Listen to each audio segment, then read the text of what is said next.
Hey folks, welcome, welcome. We're gonna give folks a few minutes to join, so settle in.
Okay, let's go ahead and get started.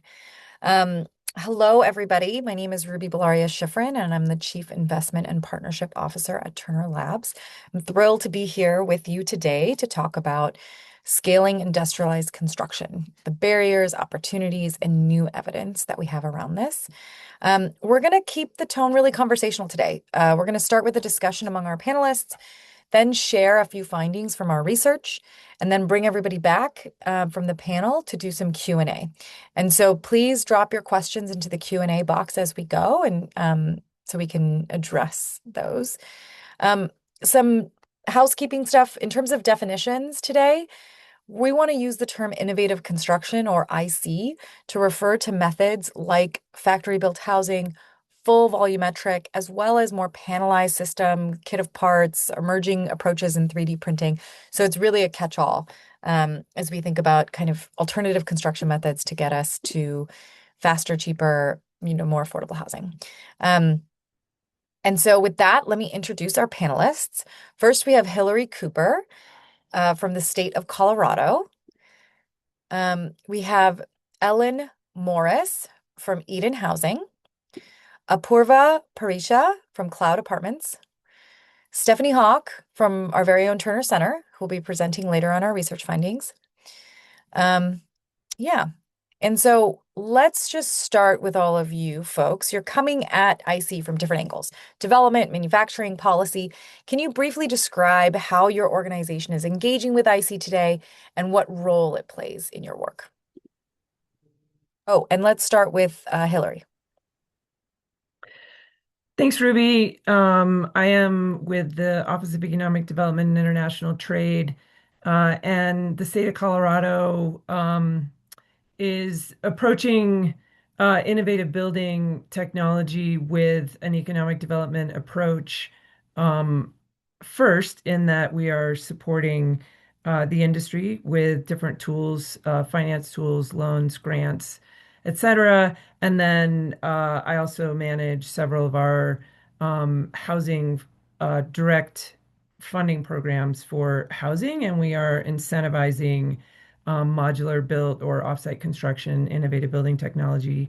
For Those dollars are very much in demand, so we are incentivizing projects that choose to use this type of building technology. Great. And Ellen, let's go to you. Hi, good morning, everybody. I'm Ellen Morris, Director of Real Estate Development at Eden Housing. And Eden Housing is a nonprofit affordable housing developer here in the Bay Area with properties all over California. And we're interested in, IC because we build a lot of housing and we build only affordable housing. And the housing that we've been building is really expensive. So any way that we can find to reduce those costs and be able to build either more housing or faster housing, we're really interested in. We've done two kind of formal volumetric modular projects but we don't have any more in the pipeline right now. I think we're a little skeptical of how it has gone and how it might go. But we're really interested in all kinds of ways to innovate or reduce costs on construction for affordable housing. Great. And Apoorva? Great, thanks, Ruby. Good morning, everyone. So I'm Apoorva Pasricha. I'm the Chief Operating Officer for Cloud Apartments, and Cloud Apartments is a modular developer, but we are focusing on modular development with more of a focus on what happens in the field when you're trying to put volumetric buildings together. And so our goal as a company and our mission is to make modular actually pencil by focusing on the field, by standardizing how connections are done, and so how the guts of a building actually come together. And so we have our own standardized system, and we partner with factories, general contractors, and subcontractors to actually do the delivery of this system. So we are not a manufacturer ourselves. So we self-develop and then partner with third-party developers using our system and have 2,800 units that are underway in the state of California. And of those 2,800, 172 are our own development in San Jose in collaboration with the San Francisco Housing Accelerator Fund. And that's a little bit background on how we are focusing on industrialized construction with an eye towards what happens in the field as opposed to just the factory. Great. Okay, so let's try something just to orient our audience as well as each other on where we stand on some of these issues. I'm going to throw out a few statements that came up, and I'd love for you to react, say either agree or disagree, and tell us why. So the first statement is innovative construction is essential to solving the housing crisis. And let's start with you, Apoorva. Agree or disagree? Strongly agree. If that's an option. But I think innovative construction, which to me is just different means and methods of construction, and using those as a way to increase housing supply in our country, I think is an essential tool. I don't think it's a silver bullet. I don't think you're going to go modular on every site that you do and think that you'll be able to build every parcel of land modular or panelized. But I think the gravity of our crisis is so significant, not just across the country, but also acutely in California, that it would be remiss of us to not use everything that's at our disposal in the toolkit to change things. Great. Hilary, let's go to you. Yes, I will agree with Apoorva as well. The construction industry has not really adapted to embrace sort of new technology, and I think there's a lot of innovative building technology out there that if we are able to increase the demand, the interest for new types of building technology, we can increase supply. Colorado is embracing new technologies, including 3D printing, which isn't quite printing, affordable homes yet, but the more it's put into practice, the closer they will get to that being part of the solution as well as panelized kit homes. We've got different types of framing that we are exploring, doing research here in Colorado, or the state of Colorado is supporting. So I think in order to increase the supply, really it's a supply and demand issue. In order to increase the supply of housing, we need new technology, and we need more demand for that new technology. And we need to make sure that it is also high quality housing and efficiently built. The process, as Apoorva was talking about, is an efficient and affordable process. Yeah, great. Ellen, let's go to you on this one. And also, I'm curious if you can help us, in part of your answer, think a little bit about what does solving the crisis actually mean in this context? Sure. And my short answer is agree, but only because it's one of many solutions that I think as a state we need to be exploring and are exploring. And to solve the crisis, in my mind, I mean, just in my industry, we celebrate when our projects take only 5 years from conception to full occupancy.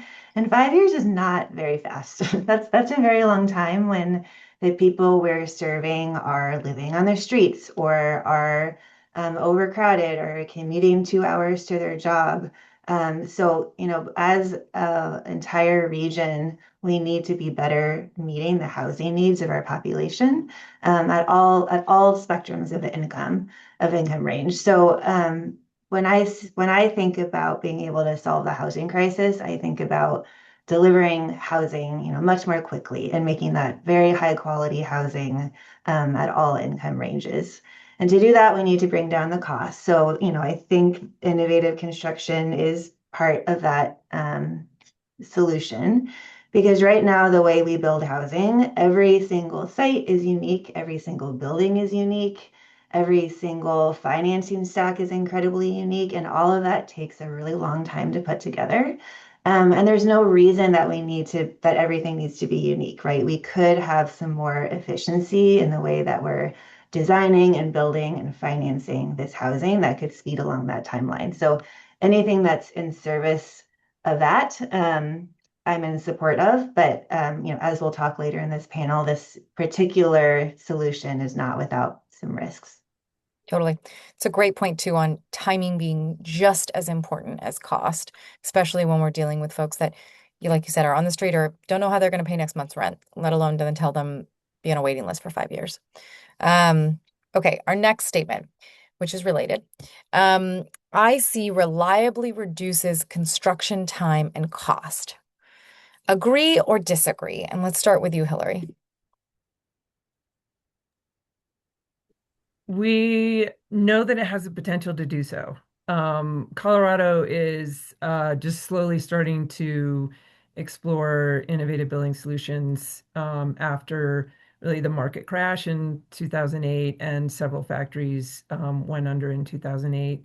The industry's building back up here, and we have seen from some very early examples and early products put out by some of the factories that it certainly has the potential to reduce cost for the product that comes out of the factory. That doesn't, of course, include site costs, things like that. But if you're reducing the cost of the housing itself and then also reducing the time it takes and the site costs can be, or the site construction can be done simultaneously, so effectively bringing the project together faster, then evidence would point to it being a pretty significant cost saver. We need more data. We're collecting that now. We only have a couple years of doing this, and these factories are mostly new factories in Colorado. So we are collecting data, and we certainly hope that proves out. Are you seeing anything in that preliminary data around under what conditions it does work? I think the primary thing is really solid upfront coordination and communication, sort of the role that Apoorva's group group works on. Everybody needs to be at the table up front. The design work has to be done in a coordinated way. And if any surprises within this industry, add cost and time. So it's an industry education, bringing developers in to really understand the process. Also understand that it's manufacturing. It's not typical construction. We've seen a lot of contractors or developers come in and say, how hard could this possibly be, to build inside? This is so easy. It's not at all. It's manufacturing. You have to have a solid understanding of how you manufacture the widget, or in this case, the unit. And that takes, really organized supply chain, really organized labor force, et cetera. It's very different from on-site construction. So there is certainly a learning curve, and we're trying to bring Colorado along on that to embrace the industry. There's also a supply and demand thing. The factories have to have enough supply to be consistently producing. And if there's any break in that supply chain, then it causes pretty significant disruption, and then that adds costs and time as well. Great. Ellen, let's go to you. I see reliably reduces construction time and cost. I say disagree. And I think it obviously depends on the context and even on the developer. But from Eden's experience, on our two projects, which I know is not a huge sample size, but on our two that we've compared against very similar kind of site-built, stick-built projects that we've done at the same time, we saved about $10,000 a unit in costs ultimately when you put all of the construction costs together, which I isn't nothing. I mean, you could say that is savings, but it's not, given the amount of risk that we had to take on to do those projects, it's not enough savings to make us say that this is the solution and we're really eager to do it again. I think there are developers who are going all in on modular production who are seeing a lot more of those savings and a lot more of those benefits. And I think they're seeing those because they really trust the project and they trust the process. But from Eden's perspective, and I think we're really similar to a lot of other developers who are modular curious or interested in doing a project or two, we haven't really seen the proof yet. So we're kind of fluffing out our schedule or we're adding some contingencies to our budget. And when you do that and you don't really trust the process, you end up spending that money or using that time. So it's hard to say if we just went all in and said this is going to work no matter what, and we'll put our balance sheet behind it if it doesn't, maybe we'll see those savings. But if where we are now, or where we still see a lot of risk in the industry and a risk in the process, we're not seeing those savings. So that's been Yeah. our experience. Yeah. A curious follow-up on this. You mentioned part of it is like the risk that you're taking on, and that this is still the conditions under which to do modular is a different risk calculation. And then to Hilary's point too about kind of bringing different groups to the table and creating a certain level of certainty to help things going. I'm curious in if in your assessment of why it didn't necessarily materialize in cost or time savings, how that had to do with kind of that risk uncertainty or other parties outside of your control. Yeah, yeah. So the one thing that's very unique about factory built construction is that you have to commit to a factory very early in the process, like really before or concurrent with your entitlements or working with the city to approve the project. And when you commit to a single factory that early, you're paying them some money, and you're committing to their product. So you're incorporating their design into your design, and you are working with that factory and everything that factory involves. If for whatever reason that factory isn't around or doesn't have a spot on their production line, or whatever the case may be, it's very difficult and very expensive to pivot to a different factory. It's not the same product. And because you're so limited in your choice, it really creates some consternation for us because if we were just building, if we were doing a stick built design, we can pivot to a different general contractor at any time. We could pivot to a different product at any time. But working with a very specific factory years before you even know if your project can be fully financed is quite a big risk. And then you also have to pay a pretty large materials deposit or production line deposit, about 6 or 8 months before you are planning to start production. And the way that aligns with how affordable housing in California typically gets financed, we have to pay that deposit before we know if we're going to have all of our financing. So, Eden and others like us have to go at risk and say, yes, we think that we'll have all of our money. It's looking good. We don't know for sure, but we want to hold our line on the factory line. So we have to make a lot of decisions without having all the information, without having certainty of our financing, without having certainty that the factory can produce for us. Whereas if we don't do that, maybe it costs a little bit more, but we don't have to do that. We don't have to make that calculus. Yeah, So that's one of the big risks that I think we're still trying to sort through right that's now. great. I think that lays out a lot for us. And just thinking also about the premium on inflexibility, frankly, right? Like you're kind of trading off flexibility and uncertainty and, managing all of these moving parts. Mhm. Apoorva, let's go to you. Yeah.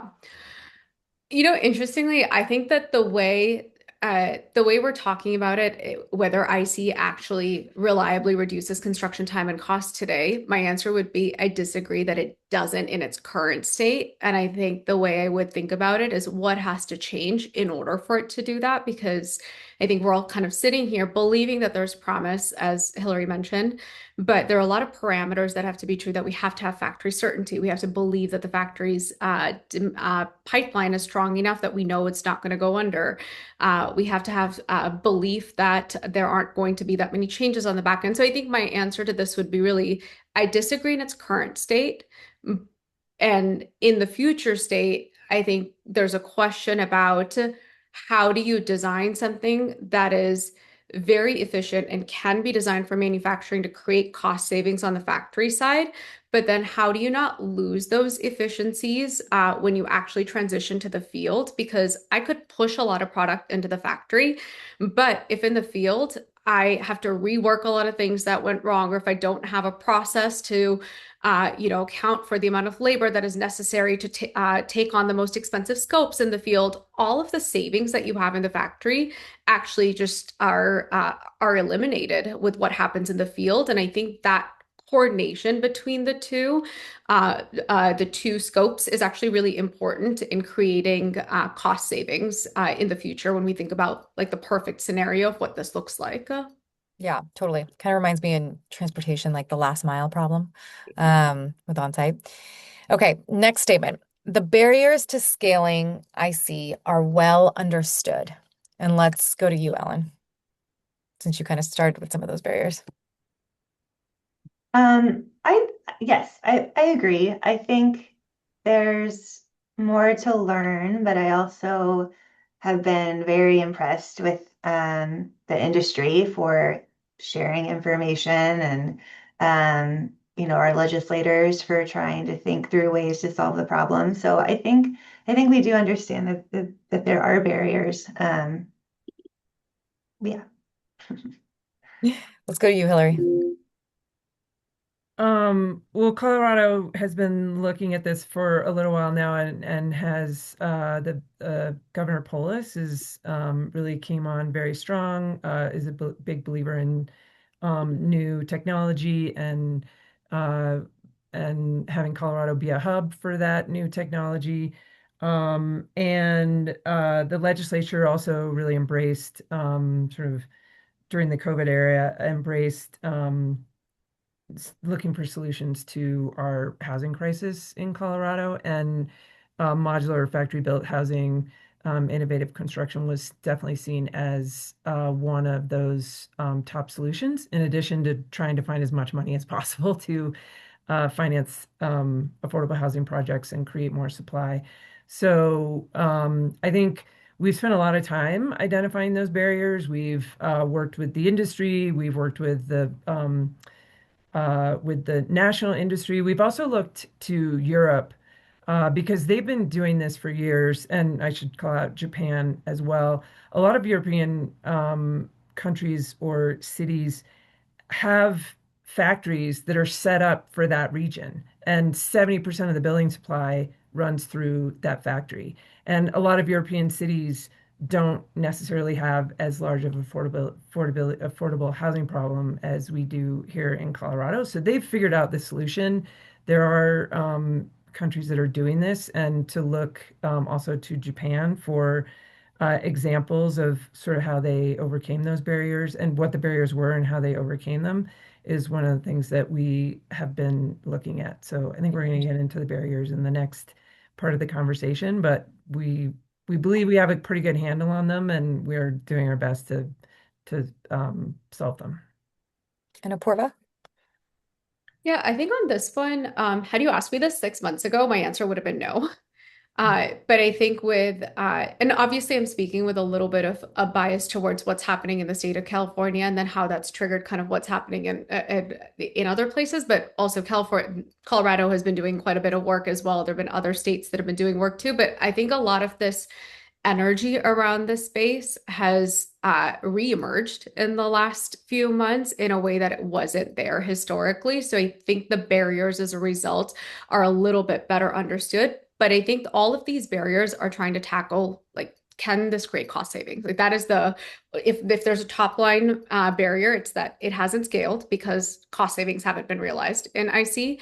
And then you ask yourself the question of, well, what are the reasons why cost savings haven't been realized? And that's where, what's happening on zoning, what's happening with the factory challenges, how does that add soft costs? Like I think that's we're able to kind of go into layer two of what's actually preventing it from scaling. So yes, it's much better understood today, but I think that there's a lot of work that has to be done for to actually create progress around it.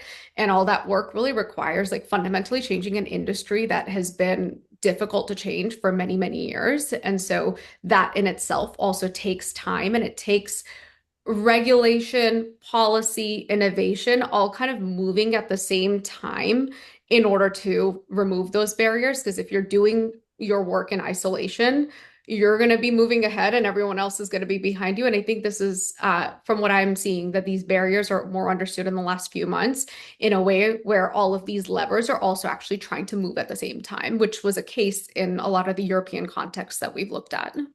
Hmm. So just to kind of push you on that a little, so if we all agree that the barriers are well understood, that it takes a multi-pronged effort of kind of private sector energy as well as the public sector. Um, what, how long do you think it's going to take then for us to actually move? Like, why can't we move a little faster than this? Where's the progress stalling, you think? Yeah. I think the inertia of change that I was talking about is a very real one, but I think the second piece is that we're kind of re-educating or unlearning things that we had known about IC historically and trying to relearn it with the context of the new information we have. So I have optimism that it's moving at a faster pace just because, in California, we're looking at passing legislation around this to actually remove the barriers.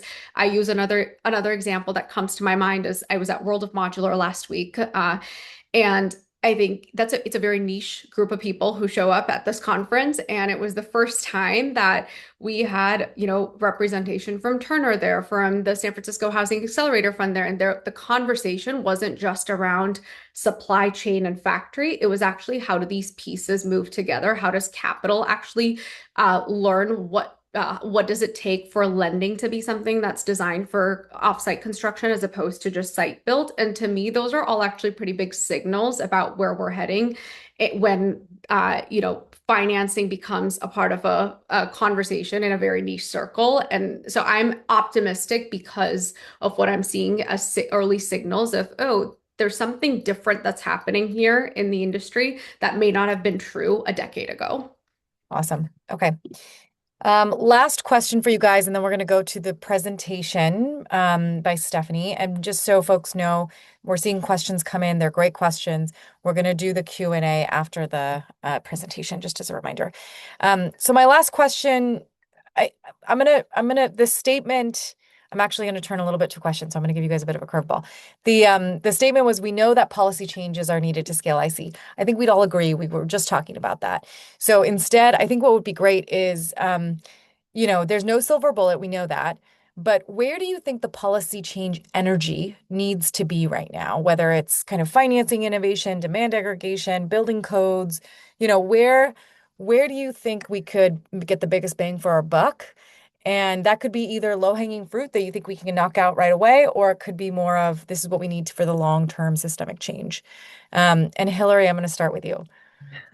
Well, I'm going to throw the curveball back and say I think we need sort of an all of the above, or an abundance, or yeah, multiple choice questions, all of the above. Really, the regulatory system needs to support a common building block that can be look different from the outside. It can be customized, much like, they call it the Toyota method. You can't completely customize your car. You have to order your car. You can change the color and the steering wheel and the finish inside, but you can't totally customize your car unless you want to build your own car, and then it's going to cost a lot more. So we've got to look at housing the same way. There are fundamental building blocks in housing, and then you can move those around and customize them to make them look a little different. But we have to accept that there needs to be common building blocks to find efficiency and affordability in our housing product. The funding was something we didn't quite, the financing needs, Ellen really got into a lot of detail on this. We didn't anticipate, I think, that well enough in Colorado, and we had to really adapt and try to find some finance products that the state could provide, and also at the same time attract private investment, and reduce risk, maybe with upfront state investment, and then bring private investment along. That's obviously, I mean, you can build it, but you can't build it unless you've got the money to build it. And then demand aggregation is also something, and that's just really increasing the awareness, reducing the stigma around it. We still have people who, when we talk about modular or manufactured, when we use those words, people say, "Well, I'm not interested in mobile homes. I'm really looking for, multifamily or more custom built approach." So we've got to reduce the stigma. More education is needed. And how do we create more of that demand so that the factories have a consistent supply and continue to produce? And then we start to make a dent in that housing supply. So it's really all of the above. It's not, you can't just focus on one area because another area will fall out and you won't have um, that, efficiency. Net. Yeah. Yeah. Okay, Ellen, let's go to you. I think if we start with a big focus on building code, those other things could fall into place because if we can figure out like an off-the-shelf product that has, approved drawings, the state HCD has approved them. If you select this building, you can build it and we'll inspect it. And there's like almost no coordination with a city inspector or city entitlements or anything like that. I think if a product like that could exist, I think developers would figure out how to put the money toward the product. And I think the state, our state housing sources would align around funding projects that use that product. And so, the demand would come. I think where there's tension right now is that everyone is still kind of inventing their own product. It doesn't feel like that big of a change. But if you can focus on having a really efficient building that limits how many other kind of opinions you have to bring in about that building and other kind of inspections, I think that would be a really attractive way. And it could be modular, it could be not. I think having it be modular would have a lot of benefits too. But a focus on building code is where I would want to start. Awesome. And then Apoorva? Yeah. Uh, Echo a lot of what Ellen and Hilary have said, but maybe where I'll add my perspective is more on the field side. I think where the state can play and where policy can play a really powerful role is what happens when modules and when boxes are actually on the site, and what is the authority that the state actually has to ensure that installation, inspections, et cetera, are done in a way that reworks don't result in more costs from what is happening in the field after something's already been looked at in the factory. So I think a lot of policy around ensuring that the state, so many states have factory built programs at the state level, ensuring that those states actually have the authority and the authority to enforce those programs, and then have the capacity when things go wrong and when there's disagreements with cities about what holds, that you can call up and you can pick up the phone and call someone at the state level and say this is what's happening, and it prevent costs from rising in the field due to rework. So I think there's a lot of work there that policy can play a really powerful role in. Great. Okay, and with that, I'm going to turn it over to my colleague Stephanie Hawke at Terner Center, who's going to review a recent research report that we put out, which we'll make sure we'll link to here, which goes over a lot of what we talked about today. So, Awesome. Thank you so much. I think you can see my screen. If you can't, yell. But hi, my name is Stephanie Hawke, and I'm from the Terner Center. And today I'm here to talk about some recent research that we published on innovative construction in California. The piece is called Potential Pathways to Scale Innovative Construction in California. And we wrote this paper in part in conjunction with the Select Committee on Housing Innovation, which was a committee convened by the House Assembly in California, guided by Assemblymember Buffy Wicks, with the goal of better understanding the challenges to scaling IC. So I think we can all agree, right? This is our like background problem statement slide. I think we can all agree that there's a housing crisis in the state. It sounds like what Hilary's saying, there's one in Colorado too. And across the country, states are experiencing this. There's a housing shortage. It's driven up rents and purchase prices. And one of the main constraints to new supply is the cost to build. Previous Terner Center research has shown that hard costs of development in California prevents many projects from penciling, thus they never get built.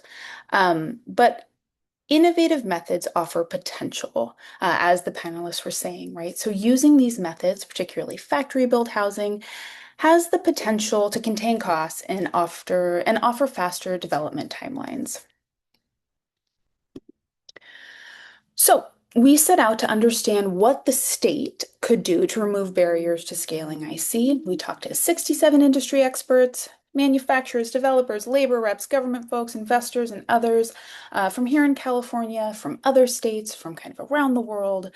And these conversations, which were both interviews and focus groups, they aim to understand the friction points in the system and the potential solutions that the state could help with.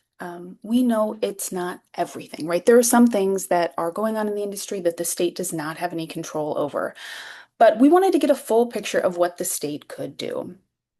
So from all of that data collection, we analyzed the hours and hours of transcripts, and we came away with 40 distinct policy ideas across 7 broad themes.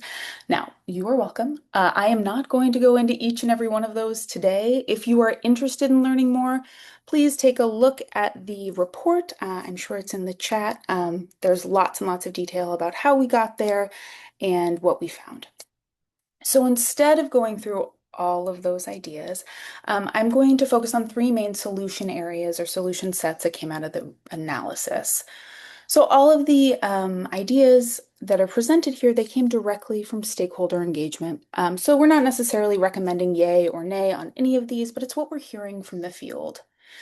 I'm also going to touch a little bit on the bills that are currently in front of the California State Legislature that came out of the Select Committee on Housing Innovation. All right, so the first solution area or solution set that we heard a lot about is cutting the red tape. We just talked about building codes. I want to just double down on that a little bit. There are 540 jurisdictions in California, and each and every one of them has its own building code.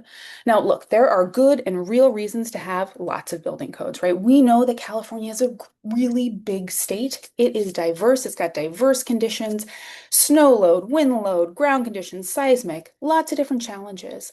But stakeholders from across the industry were adamant that having 540 different codes is stopping them from scaling because at the end of the day, every unit that they produce in the factory has to meet the building code of the jurisdiction in which it's being placed. So this is pretty much the opposite of economies of scale. This is really hurting efficiency. We also heard a lot about permitting and other regulatory barriers, which are holding back the industry, and the state can play a part in streamlining them. So to address these issues, stakeholders had a few ideas. They suggested that the state can expand its authority in terms of building codes to make things more standardized across jurisdictions, right? Really addressing that patchwork and harmonizing a little bit. Or it can allow for third-party inspectors for on-site work. The state can also standardize permitting and allow pre-approved plans, which would move projects through that review process much faster and increase certainty, diminish some risk for the factories and for the developers. There was also the idea of letting manufacturers use plans that have already been approved. So they've gone through the hurdles once. If it's within the same kind of review cycle, using those plans again for a different project had a lot of resonance among the people that we spoke to. We also heard a lot about additional training for local jurisdictions to make sure that everyone's really on the same page when it comes to industrialized construction or innovative construction, and understanding, how these things should be, how they should be inspected and how they should be treated a little bit differently than your traditional stick-built or site-built home. And finally, doing things like enforcing shot clocks and requiring decisions from locals a little bit earlier in the process would be really beneficial to people who are using innovative methods. So the members of the Select Committee have done a ton of work around this theme. There are 4 bills under consideration currently.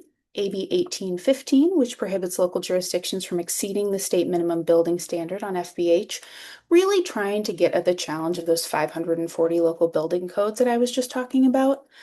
There's AB 2058, which gives developers the option to use third-party inspectors for the on-site work. AB 306, which addresses code review and adoption processes to ensure that the innovation that is happening isn't occurring in a silo, but it can be widely adopted once it's approved. And finally, AB 2012, which changes the way we move factory-built housing units and thus lowers the costs associated with them. Okay, so the second broad solution set is to fix the money. So right now, funding mechanisms really don't match up with the reality of factory work.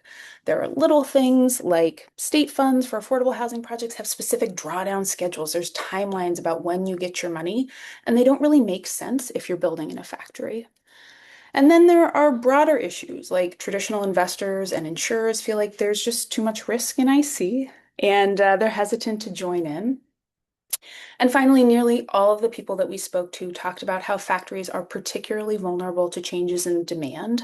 And if that pipeline, which, might ebb and flow kind of all the time, if it hits one of those ebbs and demand fails unexpectedly, factories are in danger of closing permanently. But the stakeholders had a few ideas about how to address the money issues.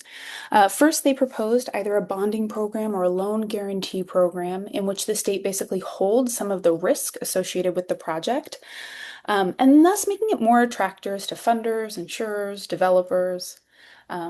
They had ideas about creating stable demand through state purchasing, essentially directing some of the purchasing that the state was already going to do towards factories. And they also had ideas about how to make existing state funding mechanisms like LIHTC, for example, more aligned with the structure and the needs of industrialized construction.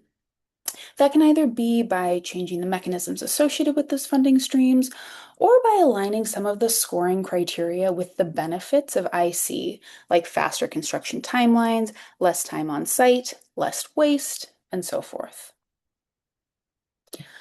So there are 2 bills that members of the Select Committee have put forward to address the issues with funding. The first one is AB 2166, which essentially is a backstop program that allows the state to hold some of the risk associated with IC by committing to make projects whole if the factory fails. The second is AB 2185, in which there is a process to align state funding programs with factory-built housing. So really what I was just getting at, getting all of those incentives and mechanisms lined up so that everyone is pulling in the same direction. Finally, the third solution set is around building the future. We heard consistently that there is a need for strong workforce pipeline and consistent education and data sharing to get this industry really off the ground. There were ideas about recruiting and training pathways for the IC workforce that the state could support, both for folks entering the industry, as well as people who are already in the construction industry and want to learn more about IC methods. We heard that there is really a need for the state to lean in setting up standards and metrics and language and data. The industry right now is so dispersed. Stakeholders reflected that there needs to be someone who is leading like the coalescing and the thought leadership around it and making sure that we're all on the same page as we're innovating. And so the action to the state for this group of policies is not so much a bill, but a budgetary request to support a physical research facility where people can come together, they can innovate, they can share their learnings, and they can help the industry grow. All right. I want to leave you with just a couple of key takeaways. First, yes, we need more housing, and IC is one approach to increasing housing supply and thus lowering costs. Right now, the systems aren't set up to support IC. To increase supply, California needs to make it easier to build in new ways. But like Apoorva said, right, we need to be all of us moving at the same time. And there is momentum that is building right now across policy, industry, and research to make construction innovation approaches more viable and more scalable. So now I'm going to pass it back to Ruby and the panel to round us out with some Q&A. Thank you so much. Okay, hi folks. That was great, and I think also addressed hopefully some of the questions folks had. But we've had a really lively Q&A, which is great. Thank you guys so much. I'm going to try to do my best to cover some of the things. We had some themes come up. So the first one is just more around kind of a technical question on what kind of projects are good for IC, especially when you think about kind of volumetric modular. Can it work for smaller projects? Can it work for single family? Is there a sweet spot? And Apoorva, let's start with you. Yeah, great question because we spend a lot of time working with manufacturers to also really understand what it is that they think about when they're getting the ideal project. So some of the things that I would highlight, one, projects that are 100 units, or in multifamily, projects that are 100 units or more are typically better for factories because that's when your project is not being used as a way to fill a gap in the production line, but it's actually being prioritized. Two, we typically like slab on grade or podium projects. And I think the way to also think about a measure there is what percentage of the square footage is going to be modular on a particular building and really use that metric as a way to kind of think about what is going to create the cost savings you're looking at. Third is on our side, at least, we like to be in markets where cost of labor is very high. Because we see that to be kind of with factory built housing, you're making a labor arbitrage. And so that's kind of the third core metric that we'll really look at. So I think those three things I would highlight. And then when you're actually designing a modular project, one newer metric that we've been really evaluating as a company has been this idea of what is the box to unit ratio when you are designing for modular? And factories actually really like that ratio to be 1 to 1. And if you look at most projects that are designed today, they're actually not 1 to 1. In fact, there's a lot of inefficiency in them. And so we are really baking that into our own process of evaluating, is this particular design as efficient as it can be for a successful modular execution? Yeah. I don't know if Ellen, if you have anything you wanted to add to that. Otherwise, I'll move on. The only thing I would add is just the site itself.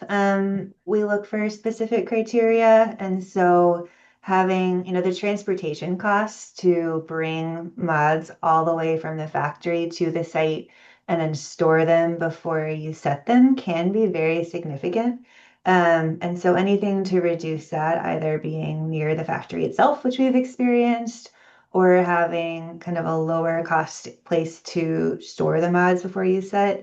And then just logistically, like if you have to shut down a whole street in order to have the crane to set the mods and you're only allowed to do that at night or whatever the case may be, that can add cost to a project as well. So we look for sites that either have space on the site for the crane and for all the logistics you need, or some other solution that keeps those costs around the mods and the setting down as well. Yeah. No skinny lots, no triangles, no slopes. Like there needs to be, there's a business opportunity here, right? For like some matching softwares, or like at least we need like a checklist of, okay, start with your site selection. Is this a good fit? If yes, proceed to the next step before you actually make a decision on modular. Hilary, did you want to add anything, or I can move on to the next one?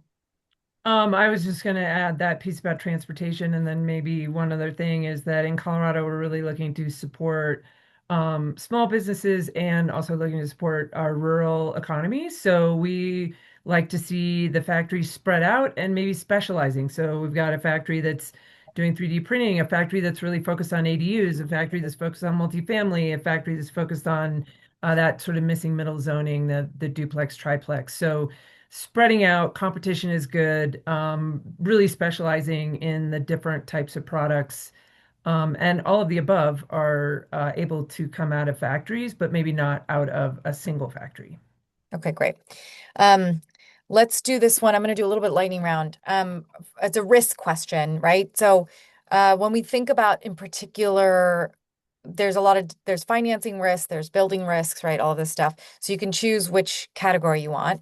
But what could better de-risk the process, for this? And just really briefly, Apoorva, I'm going to go with you. Like, could be insurance, whatever you think, would be a good, one of the bigger risk factors here. Yeah, money talks. Financing risk would be the one that I would highlight the most. Great. Hilary? I think establishing a really strong track record, the factory is really proving that they can produce a high quality product on time, on budget. And the more of those projects that, grass is always greener, the more of those projects that the neighbors see or the multifamily developer sees went really well. There was savings, and it leased up quickly and it's returning funds. The more funders will be interested in getting involved. Great. Ellen? Yeah, financing risk. I think if we aren't out money for a factor out of our control, great. Great. And just a quick follow-up on that. Part of the financing risk for affordable housing development, like you said, is lining up that financing, applying for the subsidies, making sure you get it in time, keeping your role in line. Do you think that the move that the state is making towards aggregating to more of a one-stop shop will positively impact this? I think it would because it removes a lot of the timing uncertainty where you can get over half of your funding, I mean, almost all of your funding all at once. And you're not taking, 6 months at a time to apply for things and shop around. I think that would reduce a lot of risk. I've also heard talk of having a specific point category or a pool for modular projects. And, affordable housing developers run to the money. We clamor over each other to the money. So if that's a specific criteria that's incentivized, people would take the state up on that. So that would be another way to reduce the financing risk and really incentivize demand for high speed. Yeah. Okay, let's get into a thorny question. Unions, like where do union labors come out? Where does labor come out on this? How do you think about them in this work? Hilary, let's start with you. We see this as being a tremendous opportunity to improve worker safety, to improve training opportunities. One of the things we hear about the construction trades is that it is aging out. There's not a lot of younger people who are interested in, in Colorado, in working outdoors through the winter, through the snowy winter, and working outdoors in questionable, climate conditions, snowy winter and 100-degree days in downtown Denver. It's just not a fun and oftentimes safe place to work. So you put all that in a climate controlled factory, they're on a single level. They're not on scaffolding. You're controlling the safety factors. You're teaching trades through sort of um, repetitive training skills, and you can develop sort of all the trades in the factories depending on what that factory is producing. So we see it as a tremendous opportunity. Oh, and I'll mention one more thing is sort of the maybe the more altruistic nature of, I've got a college graduate in a week, and she really wants to go out there and do something good for the community. And she wants to participate and she wants to give back and she wants to be part of the solution. If we can show that these factories are producing more affordable housing supply for all generations, then we may just, inspire more workforce um, in the factories building housing, both just supply and affordable housing. Yeah. Um, Purvar, Ellen, let me know if you have anything to add. Otherwise, I'm going to move on to the next one. Great. Okay, so this will be our last question. Um, when we think about some of the barriers and some of the challenges, they're both at the local and state and even sometimes federal level, but definitely local and level state kind of levers. And Ellen, you talked about flexibility as a desired quality because of the uncertainty in development. And so my question or the question that was in the chat, was if we can reduce uncertainty, then standardization can be more effective and attractive. So what are ways local jurisdictions can do that? And what are ways that the state can do that? Kind of how do you think about the responsibility of both? Um, And and is this in the context of IC or just yeah, in exactly. general? It's in, Okay. I mean, look, it'd help even projects that are not using IC, right? The reality. But yeah, the how do we reduce uncertainty in this and what can local jurisdictions do? Yeah, I think that I guess to speak specifically about local jurisdictions and IC, I mean there is a lot of friction that we've encountered between the building officials and constructing modular projects. And just like one example is, the city we were working in had a different building code that required buildings to be a certain number of inches away from an exterior stairway. So like we stocked everything and then we had to go in and move all of our, whole stack of windows 1 inch, right? Wow. And then that opened up another level of, on-site review. So we do a lot of work to educate our building officials on what they can inspect and what they can't inspect and why we think that's okay and still safe for our residents because we know if there's an issue with their building, our residents are going to call the city, not the factory. And so there's a lot of legwork that we put into that relationship. So anything that local jurisdictions can do to educate their building officials on modular construction and kind of set aside a protocol for how they inspect things or not inspect things is really helpful if they want to bring more of these projects to their community. And then any, streamlining is kind of like the letter of the land right now, which is, very helpful to our projects. Streamline financing, streamline entitlement, streamline permit approval. So anything to prioritize or expedite our projects and affordable projects in particular is very helpful. Yeah, let's get it below 5 years. Apoorva, uh, do you have thoughts on the local? Yeah, I think one, echo what Ellen said there because, in the other example that comes to my mind, we had a project in Oakland where there was fire detailing that was fully approved by HCD, but then when a local inspector came on site, decided that it was not good enough and that required a lot of rework. And I think part of that stems from the gray area between the scoping, and that gray area exists not only in terms of what is inspected, that gray area exists across the gamut. And I see like even what subcontractors are scoping for pricing for their own work that they're doing. So I think there's a lot of education. Streamlining education to eliminate gray areas is going to be a really powerful way to impact what's happening at the local level. Love it. All right, Hilary, bring us home. Yeah, I just will quickly add, I won't even get into the detail here, and not to gloat too much here. Go Colorado Avalanche, by the way. But Colorado really recognized early on that we needed to streamline regulations. And Colorado is probably one of the most extreme local control states in the country. I Mm. came from local government, so I can say that because I had a tight grip on my local control. I now work at the state and see that that can be kind of problematic. So just take a look at the regulations that we have enacted, that the state legislature has enacted. They're really important first steps, and it's very hard. There's a lot of that local, we know best what is best, but there's technical advisory groups that can be formed. There's input to bring sort of everybody into this idea of common good is better for abundance and building more building supply. So take a look at what we've done. Yeah, awesome. All right. Well, thank you guys so much for joining us. Thank you, everybody who joined us remotely. We really appreciate you. Like we mentioned, you'll get a link, you'll get the deck. You should check out our report and hope to see you all again.